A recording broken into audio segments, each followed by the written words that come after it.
तर मित्रांनो, गणपती सिरीजचा 10वा दिवस आहे आणि आजच्या या दिवशी आपण ही शंकावर बसलेली गणपतीची मूर्ती आहे, ही जवळपास 1.5 फूट आहे.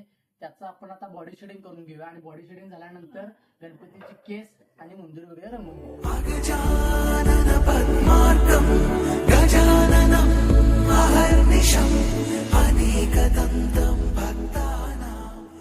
तर मित्रांनो, आपण इथे बघू शकता गणपती बाप्पांच्या मूर्तीचे बॉडी शेडिंग करून झालेलं आहे.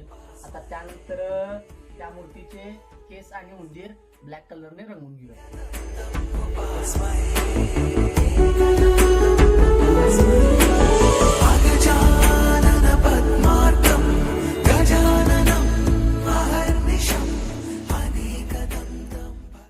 मित्रांनो, ह्या मूर्तीचं बॉडी शेडिंग आणि केसाचा कलर वगैरे आणि उंदीर वगैरे रंगवून झालेला आहे आणि हा होता गणपती सिरीजचा 10वा दिवस.